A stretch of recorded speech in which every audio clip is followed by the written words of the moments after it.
ఏటిని కొట్టి 7 దినములైన తరువాత యెహోవా మోషేతో ఇట్లనెను, నీవు ఫరో యొద్దకు వెళ్ళి అతనితో, నన్ను సేవించుటకు నా జనులను పోనిమ్ము. నీవు వారిని పోనీయని ఎడల ఇదిగో నేను నీ పొలిమేరన్నిటినీ కప్పల చేత బాధించెదను. ఏటిలో కప్పలు విస్తారముగా పుట్టెను. అవి నీ ఇంట, నీ పడక గదిలోనికి, నీ మంచం మీదకి, నీ సేవకుల ఇండ్లలోనికి, నీ జనుల మీదకి, నీ పొలములోనికి, నీ పొయ్యిలోనికి, నీ పిండి పిసుకు తెట్టులోనికి ఎక్కి వచ్చును. ఆ కప్పలు నీ మీదికి, నీ జనుల మీదకి, నీ సేవకులందరి మీదకి వచ్చునని యెహోవా సెలవిచ్చుచున్నాడని చెప్పుమనెను.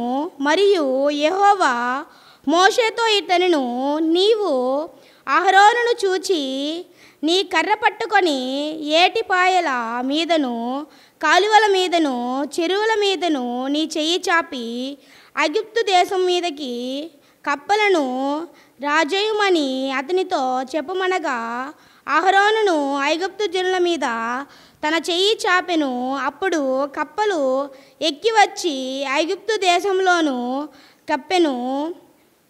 శకుండ్రుగాండ్లు కూడా తమ మంత్రశాలను వలన అలాగు చేసి ఐగుప్తు దేశము మీదకి కప్పలను రాజేసిరి.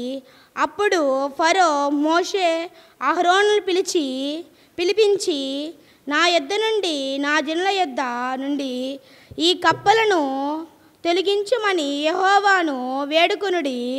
అప్పుడు యెహోవా బలి అర్పించుటకు ఈ ప్రజలను అగత్యముగా పోనిచ్చేదనెను. అందుకు మోషే, నన్ను గెలిచినట్లుగా నీవు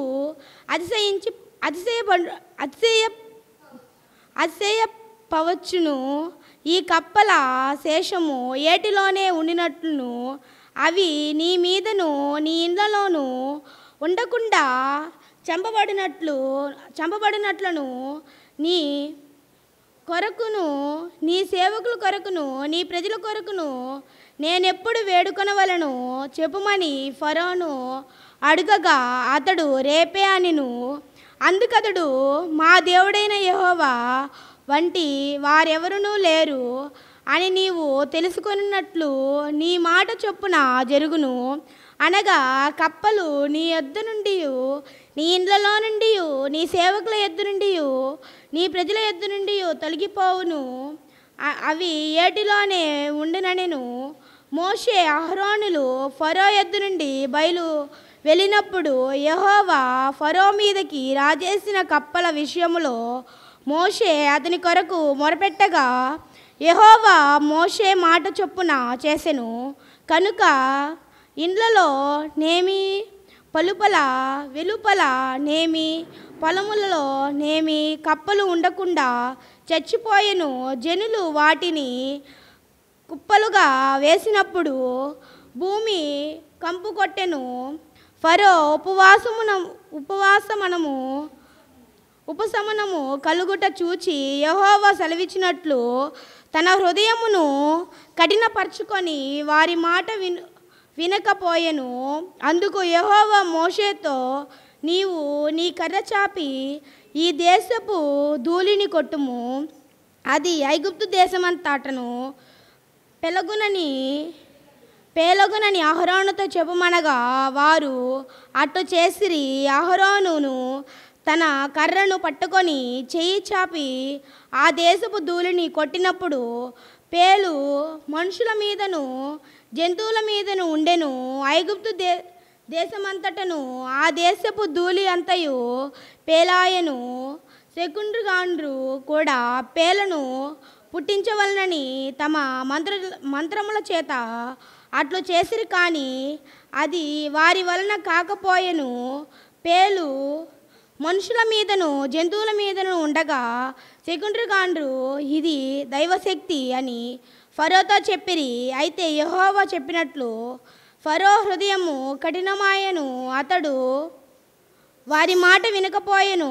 కాబట్టి యెహోవా మోషేతో, నీవు ప్రొద్దున లేచి ఫరో ఎదుట నిలువుము. ఇదిగో అతడు ఏటి యొద్దకు పోవును.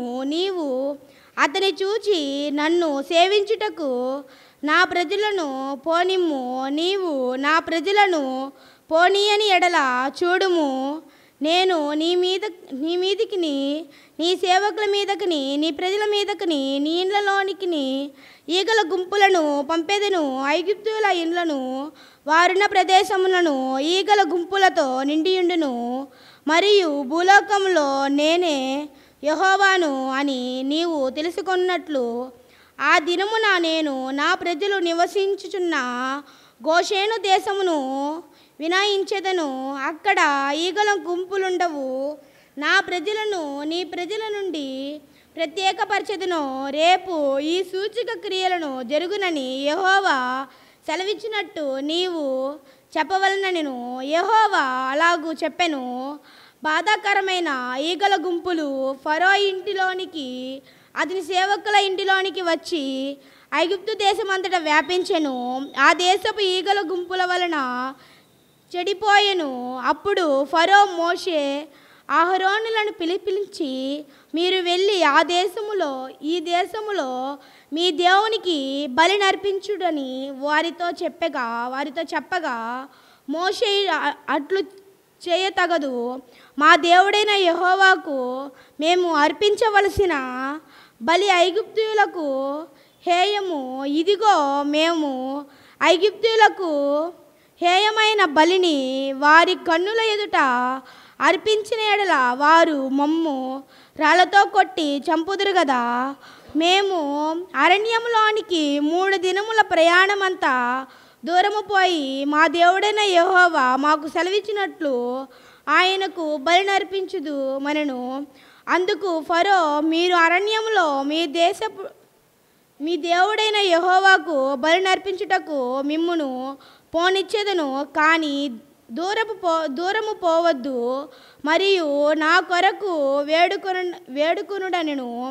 అందుకు మోషే, నేను నీ యొద్ద నుండి వెళ్ళి రేపు ఈగల గుంపులు ఫరో యొద్ద నుండి, అతని సైనికుల యొద్ద నుండి, అతని జనుల యొద్ద నుండి తొలగిపోనట్టు యెహోవాను వేడుకొందును.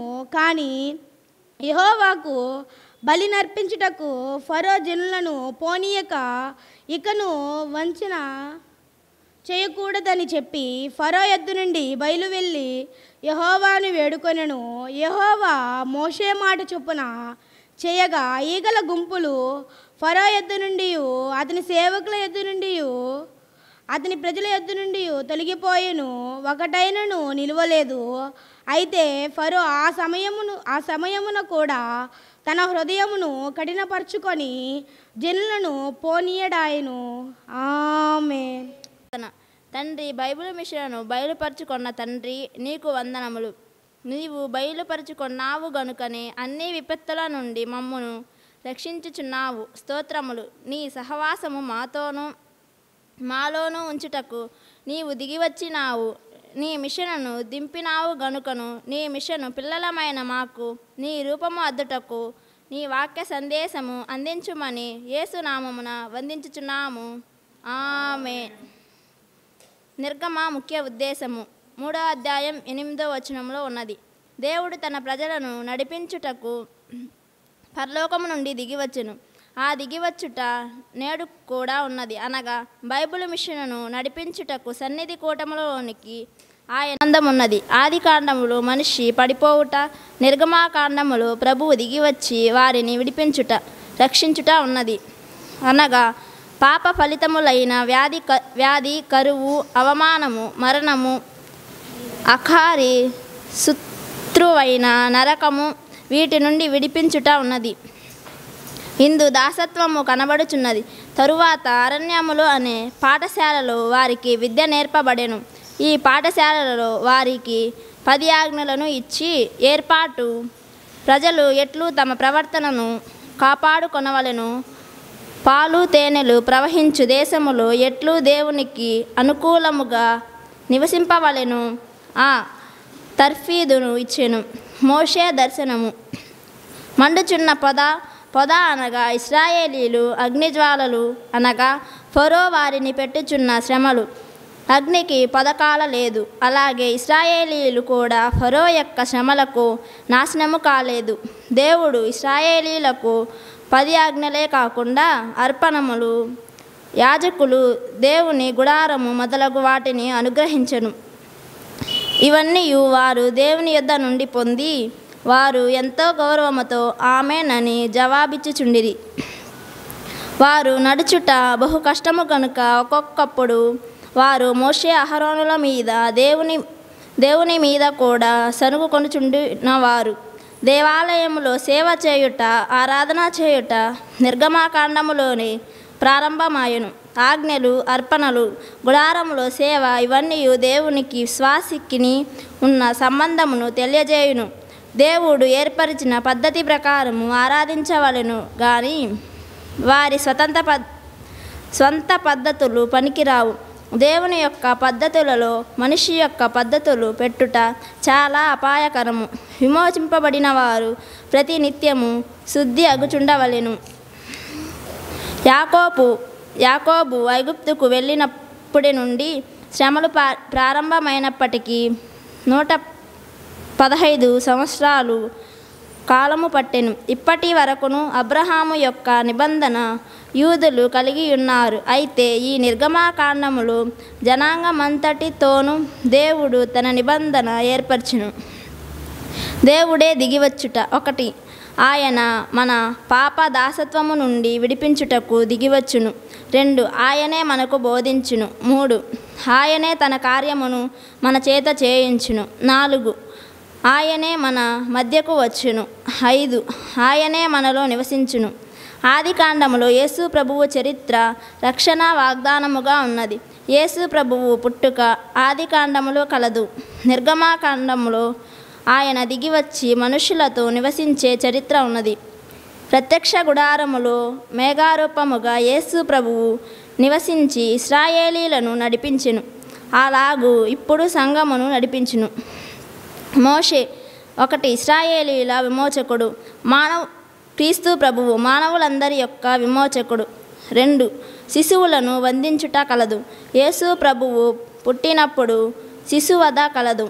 3 భార్య అన్యురాలు, పెండ్లి కుమార్తె అన్యులందు కలదు. 4 మోషే గొప్ప ఉపాధ్యాయుడు. యేసు ప్రభువు మహోపాధ్యాయుడు. 5 10 ఆజ్ఞలు ధర్మశాస్త్రము తెచ్చును. కొండ ప్రసంగములో ధర్మశాస్త్రమునకు బదులు కృపాశాస్త్రమును ప్రభువు తెచ్చును. బైబిలులో ఉపాధ్యాయులందరిలో మోషే గొప్పవాడు. ఈయన గ్రంథములో బైబిలు అంతటికి మూలాధారము. దావీదు తన సైన్యము వలన రాజ్యము సంపాదించెను గాని మోషే బోధకుడై ఉండి అన్ని నిందలు సహించి ప్రజలను నడిపించుకొనవచ్చెను. మోషే దేవుని వలన తయారు చేయబడిన బోధకుడు, నాయకుడు, పంతులు గారు, ప్రభువు చెప్పగా నేర్చుకున్నవాడు, దేవునితో ముఖాముఖిగా మాట్లాడినవాడు. ఇప్పుడు కూడా ఆ స్థితి చాలామంది కలిగి ఉండవలెను. దేవునిచే దాచబడిన మనిషి అనగా బాలుడుగా నున్నప్పుడు దాచబడెను. ఫరో నుండి పారిపోయినప్పుడు దాచబడెను. చనిపోయిన తర్వాత తన శవము కూడా కనబడకుండా దాచబడెను. 1 శిశువుగా ఉన్నప్పుడు ఫరో ఇంటిలోనే దాచబడెను. 2 ఐగుప్తీయుని చంపినప్పుడు కూడా దాచబడెను. 3 ఆయన శవము కూడా దాచబడెను. ఆమేన్. దీవెన. అలాగూ మోషే వలె అన్ని స్థితులతో దాచబడి ప్రాణప్రియుడైన క్రీస్తు ప్రభువునకు మహిమ తెచ్చు మహోపాధ్యాయులుగా పెళ్లి కుమారుడు మిమ్ములను స్థిరపరిచి మీ చేత బలమైన కార్యములు జరిగించి తన మహిమ రాకడకు ఆయత్తపరచునుగాక. ఆమేన్.